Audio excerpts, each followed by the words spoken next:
It is a Fenway rundown from the desert, halfway. I'm Chris Cotillo here in Las Vegas.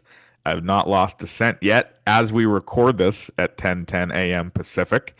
By the time it hits the airwaves later on today, I hold myself not to that standard. No promises there. There is $10 blackjack downstairs, so we'll see where that goes. Sean McAdam's home, not on the trip. We send only our true degenerates out on trips like these, and Chris Smith, who bummed $20 off me to avoid ATM I was going to fees. say the only reason Yeah, you haven't gambled is because you're giving it away to coworkers. he was shocked that the ATM fee was $12, and my reaction after going to a couple of bachelor parties here was, "Wow, where'd you find an ATM that only had a $12 fee?" Because I've seen 25.99, 27.99, but yeah, no, it's we're here to work. Obviously, that's why we're here. In theory. Yeah, so day one was yesterday. Flew in. Um, the it's always kind of an interesting when you're going to one of these. Who's on your flight? Is there anybody? Heim Bloom, friend of the program, not for a long time, but former friend of the program, was on the flight. Obviously running the Cardinals now. There's a lot of people coming from Boston because there's so many people that have roots in Boston that run these teams, from Paul Taboni to Ben Charrington. Not that he still lives there, but it's striking when you look at the list. And that was one of my takeaways. Like, there's like 8 or 9 former Red Sox employees that are in the big chair, especially in the National League, from Charrington to Nabrowski to Hazen to Hoyer to Boney and Bloom. It's crazy how many people have come through here. That's a conversation for a different day. GM meetings are not made for news or transactions or free agent signings or trades. Mostly, they are an opportunity for the GMs to come. They make some rule changes. They have some discussions. They talk about different things. They kind of set the groundwork for the offseason ahead. But it's very useful from our perspective, not just for networking, but it's be, it's the time that Craig Breslow or whoever's in that seat for the Red Sox on their rotating 4-year terms gets to address the media for the first time. And really, it was the first time in a month since the end of year press conference. He spoke yesterday in the team suite at the Cosmopolitan. About 30 minutes, went through different things. I don't think, Sean, any of it was like incredibly groundbreaking or surprising. But I think in a little different way than he has in his first 2 off seasons, where he's trying to find himself a little bit. He kind of set a high bar for what they're going to do here by saying, our priorities are clear. They're the ones we thought they'd be: a power bat in the middle of the order, and I think most importantly and most pressingly, a starter to slot in behind Crochet, whether that be a 1A, a 1B, or a 2. They're not looking for the depth starter, stuff we've talked about. We can get to, what it all means, and we will, but I think, the clear wish list, sets the bar high for this winter. Yeah, two things struck me from Breslow's comments. One, something you haven't mentioned yet is the complete devotion to Trevor Story returning to shortstop. Yeah, Cutting off we'll get to that. Yep, cutting off any suggestion that he might be moved to second with Meyer or somebody else taking over at short. He dismissed that out of hand. Said he thought that some of the defensive metrics, which didn't reflect well on Story, could be explained. We'll get to that in a minute. And then the other was the indication, at least as I read it, that it is more likely that they sign a free agent pitcher, that 1A or number 2 guy, than trade for one, which I don't agree with. Yeah, you've been saying that. We've been screaming that from the mountaintops for weeks on here.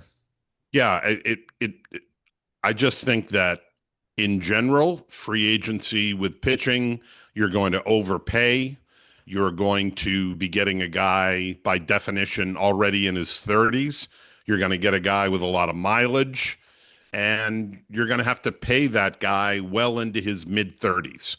Whereas if you make a trade for a Sandy Alcantara or a Joe Ryan or one of those guys, you're getting a guy in his late 20s with a couple of years of control, and then you can either extend him or not based on what else you have coming in your pitching pipeline. Mm-hmm. I just, and Breslow said, when you give up 4 highly rated prospects as they did to get Garrett Crochet. And of course, every Red Sox fan would make that trade again and again with no qualms, the way it has turned out.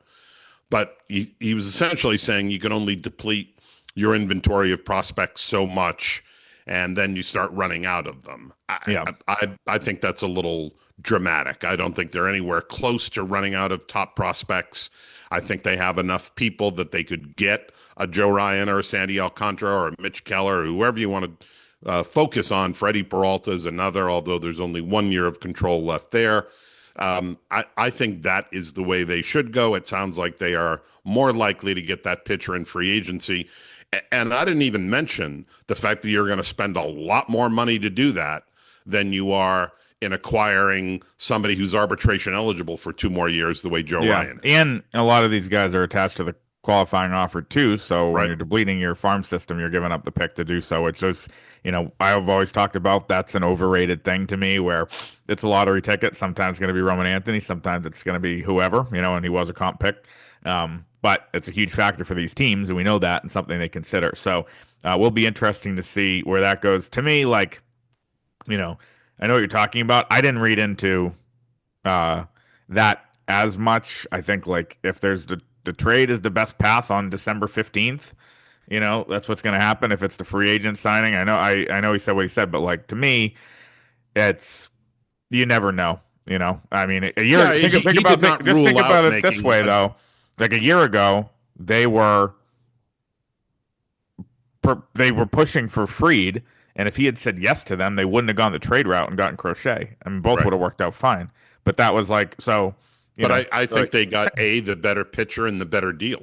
Yeah, but I mean, the point I'm making is to get Crochet for 6 and 170. Yeah. Versus what you'd paid for an older Fried. Right. Obviously, you gave up Teal and some other guys that could come back to haunt you. But, to me, they got lucky when Fried ended up going with the Yankees and demanding a seventh year. So, well, the point there is like they had money to burn, and that's what they were trying to do first on Soto and then on Fried. That's like at the end of the day, it's not up to them really. It's whoever it's the market will dictate that. And so if you were to ask him this time last year when they had like, oh, we're going to try to spend big on Soto, big on Fried, they probably would have said free agent was more likely, and they ended up doing Crochet in a trade. Yeah, I know he's not shutting off the possibility that they could get a pitcher via trade, but he seems to indicate that they would prefer to do it through free agency, and I disagree with that philosophy. Particularly given what the class of free agent pitchers are. I mean, all of them to me have significant questions attached. Mm-hmm. Like I don't have any questions about Joe Ryan. He is he's an excellent number 2 or a very good 1B. Yeah. And I would have questions about Dylan Cease, who did not have a good year. I would have questions about Framber Valdez and the tread on those tires after all the innings he's thrown. And I think the cross-up thing is a real question for every team too. Right. And Ranger Suarez, to me, has never pitched. He's never qualified for an ERA title, meaning he's never pitched 162 innings. You think that's going to get better in his 30s? Yeah. I mean, King was hurt last year. Right. Gallen only was started for down. a year and a half. Giolito I think my big takeaway from his comments, the door's closed on Giolito. To me, he's not fitting in with what they're looking for. If there's a deal to be made with somebody in spring training to add depth, or somebody doesn't progress the way they thought they would as we get to February or March, maybe a little different there. But I think Giolito's going elsewhere. These kind of second tier guys, like I can't put it in any other way other than the type of move that there's a 0% chance they make in my head is a deal like the Buehler deal from a year ago. Just like a 0% chance they do that type of thing. Yep, agreed. And so, unless they decide, as you said, that Cutter Crawford's not healthy again, or there are physical issues, and Giolito's out there and will take 1 year and $15 million in February, but not there yet. Yeah. No, right. The power bat, we've kind of covered. Schwarber and Alonso are the top two options. The trade market, you never know who's going to pop up. And Obviously, and again, like that one to me makes more sense free agent wise than yeah, a trade option because what names have we heard about a big run producing DH slash first baseman that might be available? I haven't heard right. any names. Now, Yeah, that can change over the winter. Trades can materialize out of nowhere. Somebody throws out a name, you start talking, and all of a sudden you match up. They could then use some of that prospect capital to get that big bat. But who is that? I can't think of an obvious target. yeah. Like Arenado's not that guy. He's clearly Right. available. Looking at, and I was doing this the other day, MLB Trade Rumors does not just their top 50 free agents, but their top trade candidates. It's like pitcher, pitcher, pitcher, pitcher, pitcher, pitcher, pitcher, pitcher, pitcher, more pitchers, over Any and over and pitchers? over and over again. Yeah. And then it just, Brandon Lowe or Lau is available. Mm. Like, that might be a guy that, uh, fits, but I mean, you're always going to Yeah, lose the but trade then to the you run Rays. up So against Tampa Bay, not, you know, preferring not to deal within the division. yeah, And a guy who's played more second base than first base. Adolis Garcia's on this list. Had a bad year. Like Right. the best run producer guy on here is Willier. So that's not gonna. A Rosarena could be available, but you don't need that. So it's just at first base. Like I think the options are clear. I think those, Schwarber or Alonso, we're both team Schwarber. I think. And again, we've made this point. People, well, he's left-handed. Doesn't matter. Does not matter at all. He absolutely destroys lefties as he does righties. Yeah, this Um, the question marks about Schwarber are uh, two. He strikes out a lot. He's going to strike out close to 200 times over the course of the season. He balances that out with a pretty good on base percentage. He is yeah. the ultimate three true outcome guy: walk, strikeout, home run. The other thing that would concern you a little bit is that he is such a fastball hitter.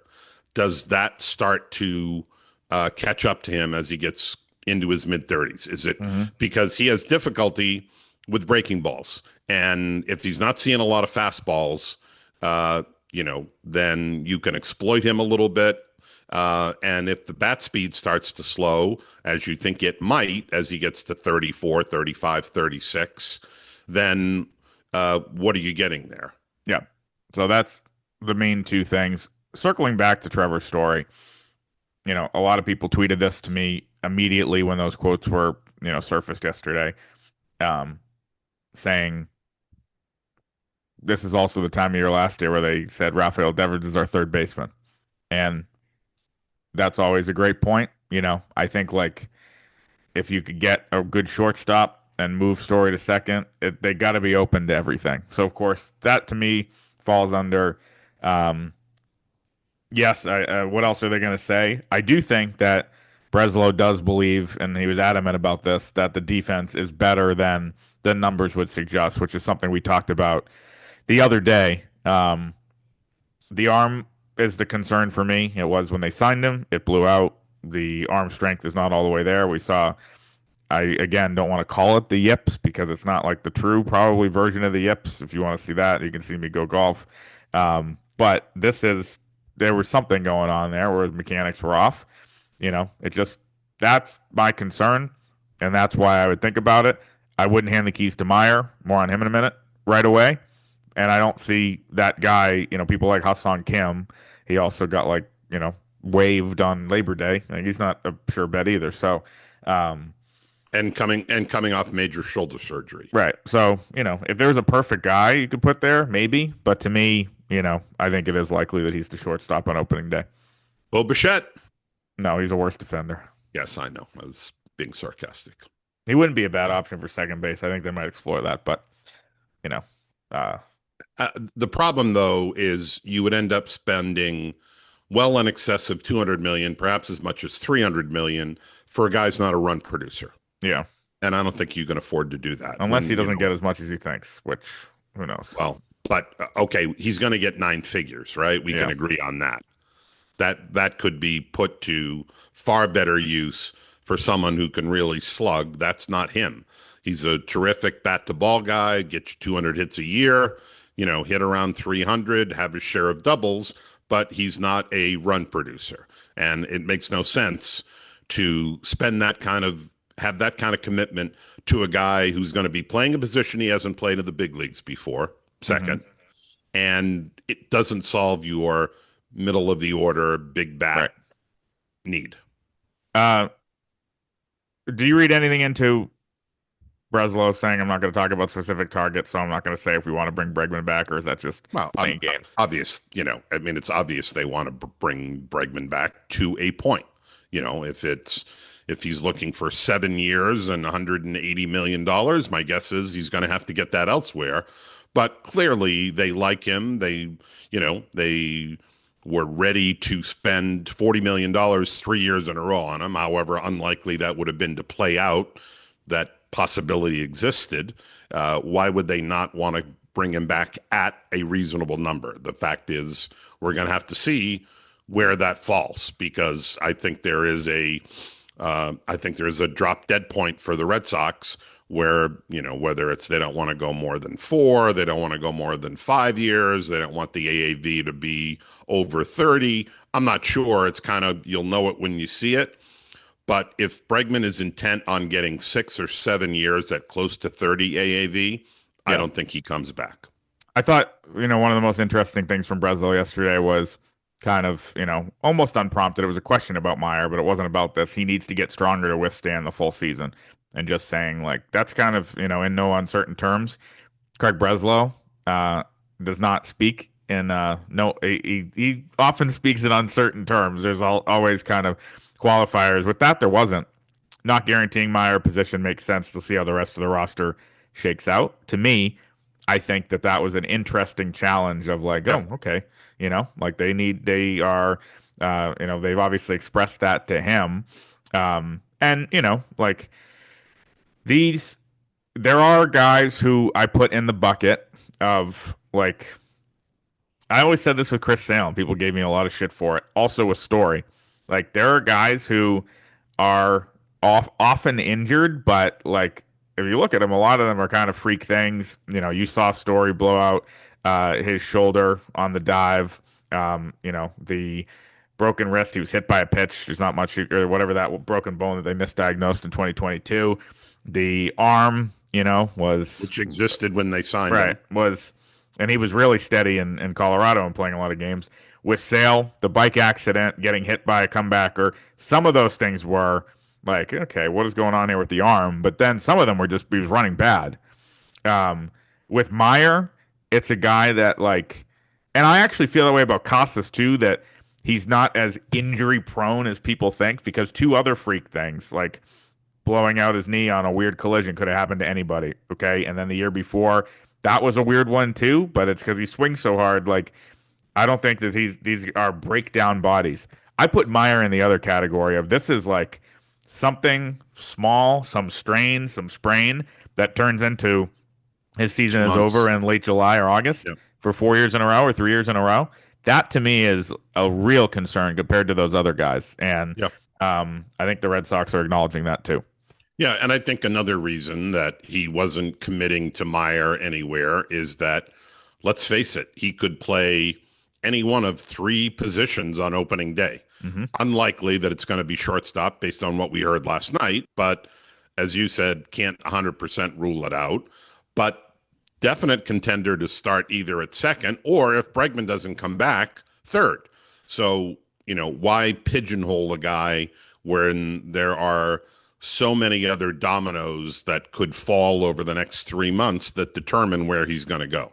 Yeah, and like he's young, he has time to figure it out, but it just feels like like this is what happens when you call up these prospects that they can do no wrong until they are up. There's like, well, he's a blue chip guy, and they had 3 and a couple on the pitching side that you see, and as soon as they, one of the great examples of this was at least publicly, like the shine was off the password after he came up for 5 days and was 1 for 8. Like that doesn't mean anything going forward.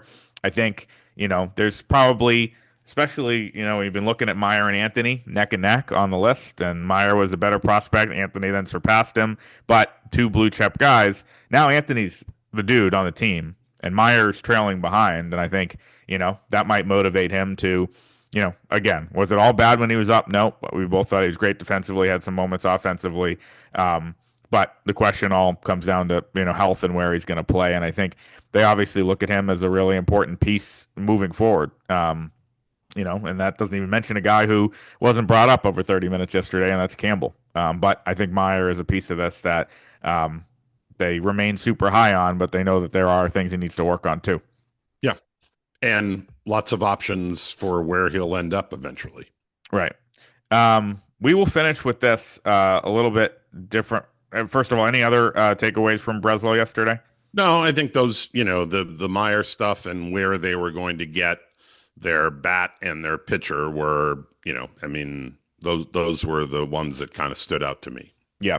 All right. Let's talk one last thing. Yesterday, the Rookie of the Year voting came out, and no surprises. It was pretty, I think, chalky in a sense of who went where and who finished where.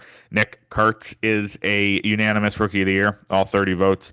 Jacob Wilson got 23 second place votes, finishing second. Roman Anthony finishes third. He got half the third place votes.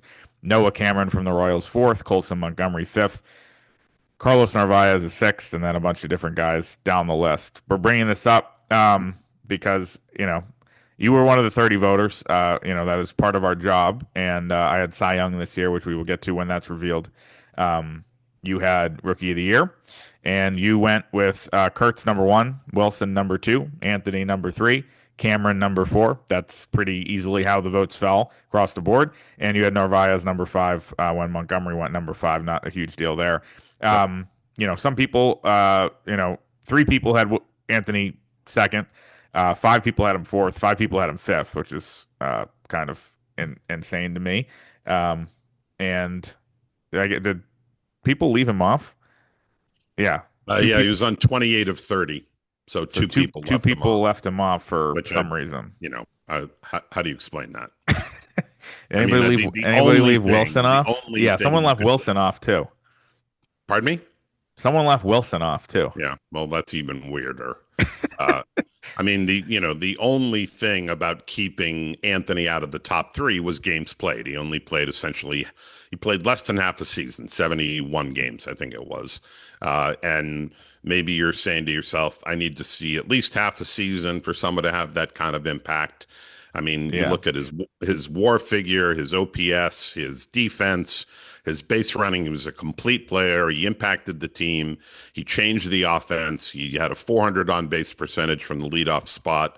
Played excellent defense. What more do you want? If you want to knock him down a peg or two because he didn't start until June 9th or whatever it was, and then missed almost all of September. I get that, but not having him on at all is very strange. Yeah, well, I think the way you voted it was probably, the way I would have, and it was the way that they fell. So, it's kind of unfortunate for Anthony because if he, was called up earlier and didn't get hurt, he might have run away with the thing, But obviously, Kurtz had an incredible year, some incredible stretches.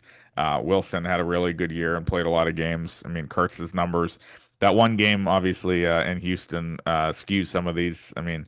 He had a 1,000 OPS in 117 games and 36 homers, 86 RBI. That's, probably MVP votes coming for him in some form. Yeah, so, I would figure he's going to be in the top 10 anyway. Yeah, and, nothing to be ashamed of for Roman Anthony there. Just the way it worked. Got called up in June, only played less than half the year.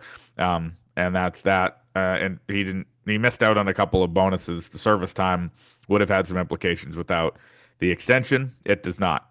More awards this week. Tonight's manager of the year.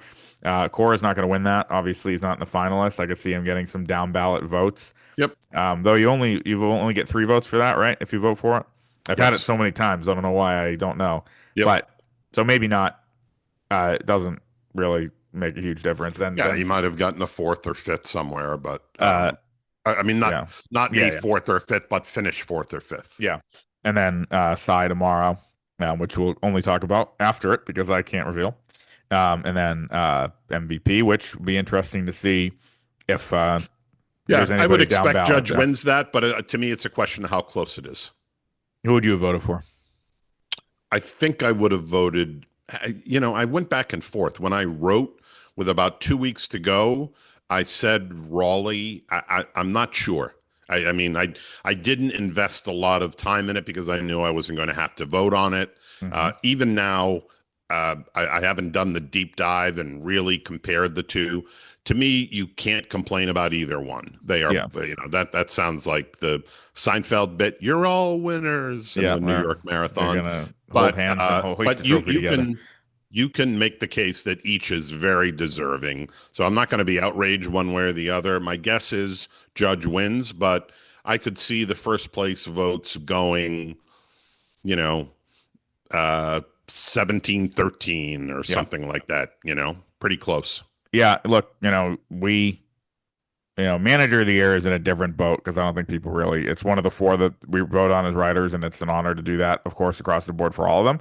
That one people don't really care about, so I don't really think about it. The other three, like honestly, it's a fun exercise to have to do it and sit down and we get a really tight window to do that. It's really the day after the season because you want to have the whole body of evidence on the regular season, but you have to do it before the playoffs start. So Yep. the off day in between the Red Sox Tigers on Sunday and us starting in the Bronx on Tuesday was a voting day for both of us. We were the two MassLive people that had to vote um, this year. It's easier and I think less stressful if you know that you have a pretty clear winner in your category. So when I voted for Rookie of the Year a couple years ago, Gunnar Henderson was 30 for 30, and that was going to happen no matter what.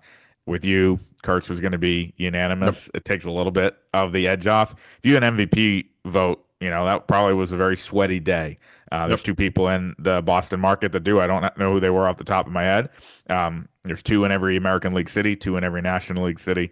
Um, but we'll see. Manager of the year is going to be who? Vote probably Uh, or Schneider. yeah, I mean, obviously this is pre-postseason, so the Right, fact right. that Schneider got to Game 7 of the World Series is not a Doesn't factor matter. here. The ballots were due, Hmm. as you said, the day after the regular season, so you're not judging October impact. Otherwise, Schneider would win in a walk. Who's the third? Vote Schneider and who? Um, I honestly, Oh, Dan Wilson, maybe Seattle. I've, yeah, yeah, yeah. Yeah. They boy, that's a coin flip. I think you could make the case for any of the three, but as you noted, it's also one that, people don't invest as much in. Right. Um, again, can't do it before it's revealed. What would you have done Cy Young wise? Uh, Scooble one, Crochet two. I didn't, because it wasn't my vote, I didn't even go deep enough to go three. Um, Hunter Brown is the other yeah, finalist. So he's certainly a top five guy, whether he's three, four, or five. where would you have gone with Aroldis? Um, to me, you have to have a. I mean, it's funny. The last time a reliever cracked the top three was a year ago with Clase, who won't be doing that I anytime don't think you'll soon. be doing that. No. No. You know, Chapman had a low one ERA. He gave up a few runs in the final couple of weeks that moved that number up. Um, I wouldn't have had him in my top three. I might have had him kind of five, six, somewhere in there. I don't think he'll crack the top three. To me, you have to have a historic season, kind of like the one Clase had with, I think, a sub one ERA Mm-hmm. last year. Yeah. 061. I'm looking at it Yeah, now. that's a different animal, but obviously I would, as a voter, I think you would too.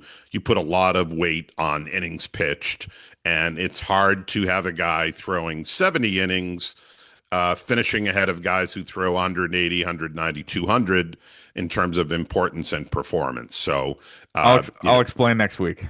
Okay. I'll be Yeah, on the edge of my seat. I know. All right, that's the Fenway rundown for today. Sean is not going to be joining us for the second podcast of this week. I'll have somebody else opposite me on Zoom. It will be David Ortiz. So one of the ultimate upgrades of all time, really. You have a nice day too. Yeah, I mean, my favorite player growing up or Sean McAdam. Make your pick.